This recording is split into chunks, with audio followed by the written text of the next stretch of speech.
क्या आपका आइडिया है ऑक्सीजन एक्सप्रेस शुरू करने का? वो ऑक्सीजन एक्सप्रेस शुरू करके वेस्ट बंगाल और उड़ीसा से हमें ऑक्सीजन दिलवाई जाए। आइडिया नहीं, ऑलरेडी प्रधानमंत्री चल रहा है। सर, दिल्ली तक नहीं पहुंच पा रही हमारी, दिल्ली तक नहीं आ रहा। उसमें अगर हमें दिल्ली के लिए भी कॉरिडोर मिल जाए तो आपकी बड़ी मेहरबानी होगी सर। आपने 2-3 जगह तो कर दिया सर, आपके इंटरवेंशन से मुझे पता चला।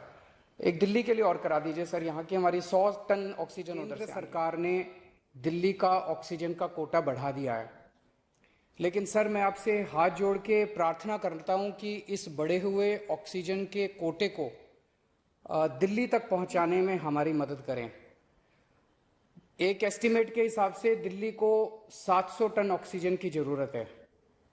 आपने हमारा कोटा 480 टन कर दिया, बहुत बहुत शुक्रिया। जिस राज्य में ऑक्सीजन की फैक्ट्री है, क्या वो दिल्ली की ऑक्सीजन रोक सकते हैं? ऐसे में हम क्या करें? सर मैं आपका बेहद शुक्रिया अदा करना चाहता हूं कि आज आपने ये मीटिंग बुलाई है, बहुत सही समय पे ये मीटिंग बुलाई है। पर सर मैं आज ये जानना चाहता हूं कि अगर आज या कल या किसी भी टाइम हमारे दिल्ली के किसी अस्पताल में अगर 1 घंटे की, आधे घंटे की, 2 घंटे की ऑक्सीजन बच जाए और लोगों की मरने की नौबत आ जाए, तो मैं फोन उठा के केंद्र सरकार में किससे बात करूं?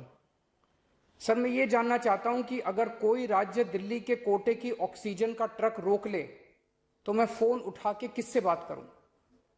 हालत काफी ज्यादा गंभीर हो चुके हैं सर। हम अपने लोगों को मरने के लिए तो नहीं छोड़ सकते।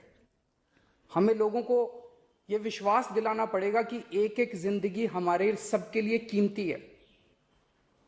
हम आपसे फिर से दिल्ली के लोगों की तरफ से हाथ जोड़ के अपील कर रहे हैं कि सर तुरंत कोई कठोर और सार्थक कदम नहीं उठाया गया तो शायद दिल्ली के अंदर कोई बहुत बड़ी त्रासदी हो सकती है।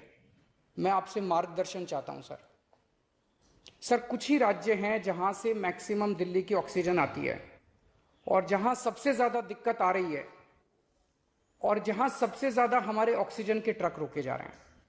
मेरी आपसे विनती है, अगर आप उन राज्यों के मुख्यमंत्री को एक बार बोल दें, फोन कर दें कि हमारे ऑक्सीजन के ट्रक ना रोकें, तो दिल्ली के लोगों को ऑक्सीजन मिल जाएगी। आपका एक फोन ही बहुत है सर उनको। दिल्ली के 2 करोड़ लोगों की तरफ से मैं आज आपसे हाथ जोड़ के विनती कर रहा हूं कि सर आप हमारी मदद कर सकते हैं। आप कृपया हमारी मदद कीजिए और अस्पताल में लोगों को ताकि ऑक्सीजन मिल जाए। ऑक्सीजन की कमी के कारण अस्पताल में जो हालत बने हुए हैं वो अब देखे नहीं जाते। लोग बहुत ज्यादा तकलीफ में हैं सर। पूरी रात हम सो नहीं पाते, नींद नहीं आती। इनका मुख्यमंत्री होते हुए भी मैं कुछ नहीं कर पा रहा। डर लगता है कि ऑक्सीजन की कमी से कहीं कोई बड़ा हादसा ना हो जाए। ईश्वर ना करे अगर ऑक्सीजन ना मिलने से कुछ अनहोनी हो गई तो हम सब कभी अपने आप को माफ नहीं कर पाएंगे। प्रधानमंत्री जी, कोरोना से देश को बचाने के लिए एक नेशनल प्लान बनना चाहिए। इस नेशनल प्लान के अंतर्गत देश के सभी ऑक्सीजन प्लांट्स को तुरंत आर्मी के जरिए केंद्र सरकार टेक ओवर करे। ऑक्सीजन प्लांट से निकलने वाले हर ट्रक के साथ एक आर्मी का एस्कॉर्ट व्हीकल रहेगा, तो कोई उस ट्रक को फिर आगे रोक नहीं पाएगा। सर दिल्ली का जो ऑक्सीजन का कोटा आपने बढ़ाया, हम उसके बड़े शुक्रगुजार हैं, लेकिन उसमें लगभग 100 टन ऑक्सीजन उड़ीसा और वेस्ट बंगाल से आनी है। हम परसों से, जब से कोटा बढ़ा है, हम कोशिश कर रहे हैं उस ऑक्सीजन को दिल्ली लाने की। मेरा आपसे निवेदन है कि यहां से ऑक्सीजन अगर हो सके तो हमें हवाई जहाज से उपलब्ध करवाई जाए, और नहीं तो जैसा अभी बताया गया आपका आइडिया है ऑक्सीजन एक्सप्रेस शुरू करने का, वो ऑक्सीजन एक्सप्रेस शुरू करके वेस्ट बंगाल और उड़ीसा से हमें ऑक्सीजन दिलवाई जाए। आइडिया नहीं, ऑलरेडी चल रहा है। सर दिल्ली तक नहीं पहुंच पा रही हमारी, दिल्ली तक नहीं आ रहा। उसमें अगर हमें दिल्ली के लिए भी कॉरिडोर मिल जाए तो आपकी बड़ी मेहरबानी होगी सर। आपने 2-3 जगह तो कर दिया सर, आपके इंटरवेंशन से मुझे पता चला।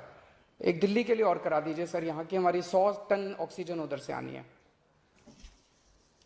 प्रधानमंत्री जी, हमारे देश के वैज्ञानिकों ने इतने कम समय में जो वैक्सीन बनाई है, इसके लिए हमारे वैज्ञानिक साधुवाद के पात्र हैं। आपने इसमें जो प्रयास किए, आपका बहुत बहुत शुक्रिया। अब हम सब लोगों को मिलकर कम से कम समय में अपने नागरिकों को ये वैक्सीन लगवानी चाहिए। इसमें केंद्र और राज्य सभी सरकारों को हमको मिलकर काम करना है। अभी सर केंद्र सरकार ने आदेश जारी किए हैं कि 1 मई से राज्य सरकारें सीधे कोरोना वैक्सीन खरीद सकती हैं। इसके बाद एक वैक्सीन की कंपनी ने अपने रेट जारी किए हैं कि वो केंद्र सरकार को 150 रुपए में और राज्य सरकारों को 400 रुपए में देंगे। सर, एक ही देश में एक ही सामान के दो रेट कैसे हो सकते हैं? वन नेशन वन रेट होना चाहिए। सारे देश को एक ही दाम पे वैक्सीन मिलनी चाहिए। अगर देश एक है तो वैक्सीन का दाम भी तो एक ही होना चाहिए। तो मैं आपसे निवेदन करता हूं कि केंद्र सरकार को, राज्य सरकारों को एक ही रेट पे वैक्सीन मिले। जिस रेट पे केंद्र सरकार को वैक्सीन मिल रही है उसी रेट पे राज्य सरकारों को भी वैक्सीन मिलनी चाहिए। सर, हर एक जान हम सब लोगों के लिए कीमती है। हमें ये एहसास हर भारतीय को इस वक्त कराना होगा। इसलिए मेरा मानना है कि देश में सबको दवाई, सबको वैक्सीन और सबको ऑक्सीजन मिलनी चाहिए और बिना किसी विवाद और बिना किसी रुकावट के ये मिलनी चाहिए। मेरा विश्वास है देश में अगर कोरोना के खिलाफ एक नेशनल प्लान होगा तो हम सभी राज्य सरकारें और केंद्र सरकार मिलके इस दिशा में काम करेंगे।